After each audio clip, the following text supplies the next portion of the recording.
This week on Stubborn Grit. His wife and he are building a house together. Sweat equity. It's like a marriage workshop. Build the dream. How hard can it be? How long will it take? They don't have a clue. They're doing it themselves. Ignorance is bliss. Will they survive? Will their teenagers thrive? What's wrong with you people? Are they crazy? Maybe. Dream big. Don't quit. Stubborn Grit. After the concrete, septic, and utility costs have been allocated, we're now going all in on the Southern Yellow Pine plywood. We ended up ordering all the same stock for the roof and walls, 4x8 sheets, nominal 5/8 inch thick. We also looked into the longer 4x8 and 4x12 sheets so we could span between the 8x8 vertical posts, but they're more difficult for us to source. We'll likely need a bit more blocking, but I'm thinking these will be a lot easier for us to handle. We're super excited to finally have framing materials showing up.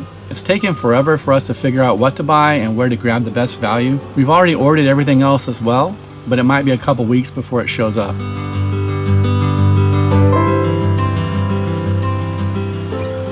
We've added additional 4x4 posts on top of our DIY pallets. They're spaced 2 feet on center. This allows us to forklift them elsewhere as needed. It keeps the stack of plywood from sitting in any water that might leak in and collect at the bottom.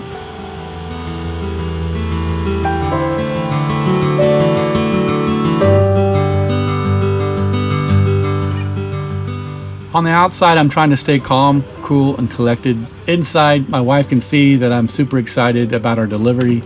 I'm jumping around like a little kid on Christmas morning. So we just received our sheathing. This is all plywood sheathing. 5/8 inch thickness, 19/32. That's all of it. And we have to move it to there as we build. This side of the barn, all the water runs through here, so this is all wet like all the time. So I didn't want to put any of our materials on that side. And this side is like an access to the other side of the building.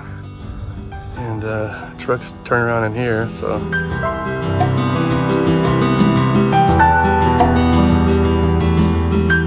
The plywood was delivered covered in this clear plastic, which is great for inspecting the materials, and it sheds the rainwater, but I'm not sure how permeable it is as far as letting the moisture escape. Plastic can trap that moisture underneath and rot stuff out faster. We need to at least keep the ends open to allow airflow. We are planning to cover all this with our black plastic. The black will likely trap a lot of heat. Not sure if that's good or not, but hopefully we can keep out the insects and keep it all from rotting. So APA rated sheeting, 40/20 span, exposure 1.563. It's at 19/32 or 5/8 basically.